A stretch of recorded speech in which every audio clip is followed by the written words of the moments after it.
What's going on, guys? D-pad first. Welcome back to more of my E3 thoughts, predictions, however you want to look at this.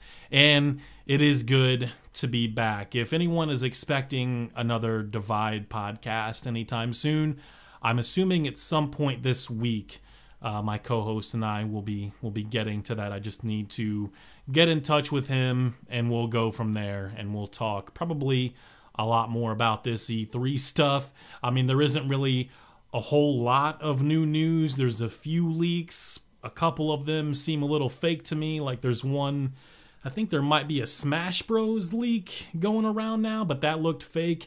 And there might even be a PlayStation All-Stars 2, I want to say, going around, and that also looked kind of fake to me, but I'm not going to say one way or the other because it wouldn't surprise me if there wasn't a Wii U Smash Bros port to the Switch. That wouldn't surprise me at all, but some of the so-called photos, screenshots, whatever that I've seen from that did look a little bit faked. So we'll just have to wait and see on the rumors and the leaks and as far as the podcast goes. In this video, I wanted to focus on more so Bethesda. We can talk a little bit about Microsoft because they are going on the same day, and I guess there might be something else to that. I mean, maybe I'm just reading into it a little bit too much, but I think whatever Bethesda's always had like a pretty good relationship with Microsoft, a lot more than Sony, obviously.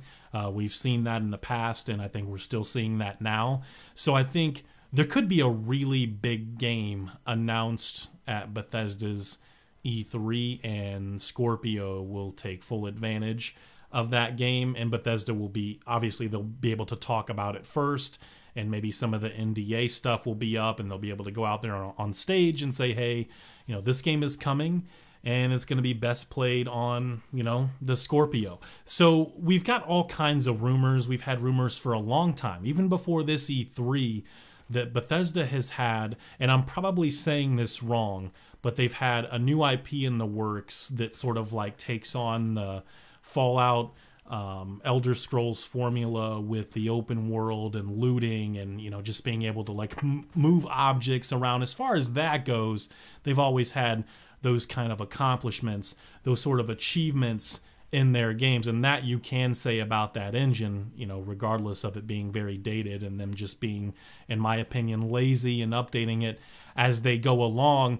Starfield, right? I think that's Starfield might be the name of the IP. If I'm wrong about that and someone else knows better, feel free to correct me in the comment section, because right now as I'm saying Starfield to you over and over again, it's for some reason it doesn't sound right. But I'm assuming this is going to be like their take on, you know, just like the science fiction sort of role playing, and just have a lot to do with space. Or maybe it'll just be on a few different planets, and maybe you don't do a whole lot of like space travel or anything. We don't really know, but it's said to be, it's been rumored for a long time that that's their next big IP that you would like kind of throw in that same sentence with an Elder Scrolls or a Fallout.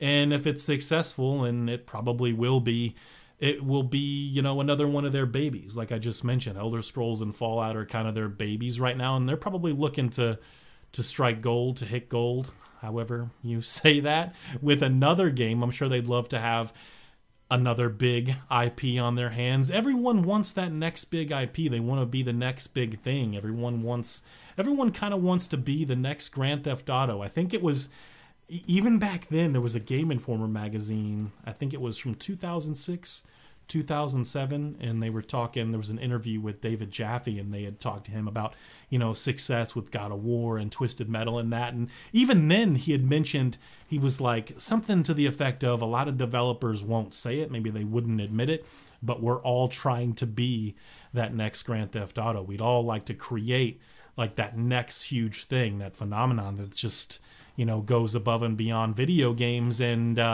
obviously not everything can be Rockstar, right? Everything can't be Grand Theft Auto, but Bethesda can still make good games. They can still make very successful games. Can they still make great RPGs? I don't know. That remains to be seen.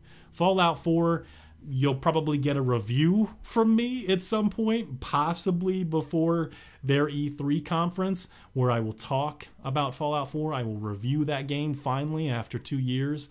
And I will tell you that you're going to hear from me now. It's not a very good RPG. And that's just how I feel about the game. So can they still make good RPGs? I don't know. And we're gonna have more Bethesda videos in the future. I'm just telling you now, this company is starting to piss me off. It's like, I want to still like them a lot. I really, really do. But they're starting to do things more so with the games that's really pissing me off. But I'm thinking that they could announce that new IP, whether it's called Starfield or whatever. That could just be like the code name, and that's just, it kind of does sound like an awful name. Starfield, I mean, I guess it could sell. It's a Bethesda game. If it's a Bethesda Game Studios game, it could sell. I think it could still very much sell, so I'm not saying that, but I don't want to spend too much time talking about Starfield. Evil Within. Did we talk about Evil Within 2? I think we need to talk about Evil Within 2. I did talk about it a little bit before in the podcast where we discussed, you know, what we're expecting from Bethesda and Microsoft. And I have talked about the Evil Within 2 before. I think I talked about Evil Within 2 getting announced even in 2015 E3 when that was just very unrealistic. The game came out in like October of 2014. So what I was really asking for was like 7-8 months later, we're going to get a sequel announcement. That just seemed really unrealistic. I think that did happen with Arkham Asylum, if I'm not mistaken. The game came out in July or August of 2009, and then in December of that same year, they announced it at the Game Awards, if I'm not mistaken. And then the game didn't come out for 2 years, right? 2011, something like that. Don't want to get too sidetracked on that stuff. So I guess there's a chance that it won't get announced.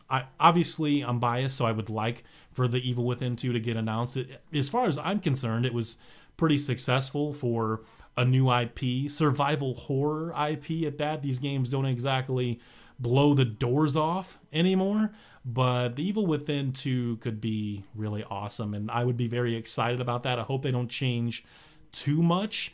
Probably need a better protagonist, or at least a better voice actor. No disrespect. I mean, maybe that's just the Mikami way, you know, like a lot of those games that he's been kind of the lead for have been, a lot of the voice actors are just kind of terrible, and that in some ways it is part of the charm. But in 2014, you know, playing that game, there's so much great production value there, and then you're playing this character that's just, he feels dead a lot of the time, and you can see that early on. So I'm hoping for a better protagonist, or if we're still going to be Sebastian, then I would like there to be a different voice actor. Obviously, I don't make those calls, but I think one thing that we didn't talk about before, and my buddy John and I have talked about many times over the years, shout out to John, he's a good friend of mine,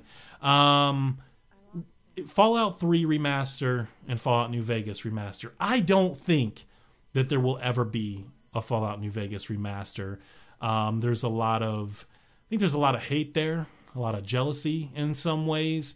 A lot of longtime Fallout fans that have been, you know, fans of these games a lot longer than I have, consider Fallout New Vegas to be the best one, or at least like one of the better ones, because Obsidian seems to understand the world of Fallout a little bit better than Bethesda do, and that's kind of the vibe that I get, as well as someone that does choose Fallout New Vegas or Fallout 3. Fallout 3 is still a great game, and it's definitely in many ways a better RPG than Fallout 4. So at some point they had somewhat of an understanding about Fallout and how to make a pretty decent RPG in the Fallout universe, but I don't know if they do anymore, or maybe they're just moving on to bigger and better things. So what we're left with, again, is maybe them talking about some new IP that is best played on Xbox Scorpio and takes full advantage of that hardware as far as consoles go anyway, and maybe even, you know, telling you right then and there mod support. But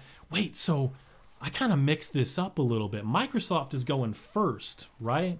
Because theirs is in the morning and then Bethesda is at night, if I'm not mistaken. Someone can also correct me on that, but I think Microsoft usually goes like 10, 11 o'clock in the morning, Central Time or something. So if they're going first and then Bethesda sometime in the afternoon or towards like, you know, late evening or something, maybe I got this. There's no way, maybe I'm wrong, but there's no way Bethesda would allow Microsoft to announce their next big IP first. That, I don't know if that would happen. Maybe Microsoft could still come out on Bethesda's stage with like Todd Howard or something, or Pete Hines, and discuss how it's going to be better on Scorpio. Yeah, maybe I just got all that mixed up. So if Microsoft is still going first, I can't see Bethesda allowing them to talk about their new game on Microsoft stage, unless it's going to be a PC Xbox One exclusive. But even then, I'm still not really sure. And then you got The Evil Within 2 that I think will be announced. Possibility for Fallout 3 and Fallout New Vegas. And then beyond that, I don't really know. Like, what else is Bethesda going to talk about? I mean, I guess you'll get an update on Fallout 4 VR.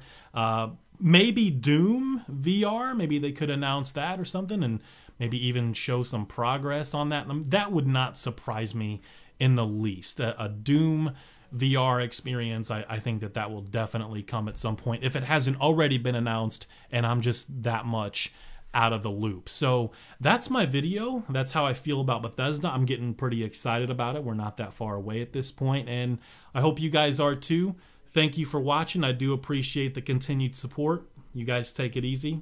Peace.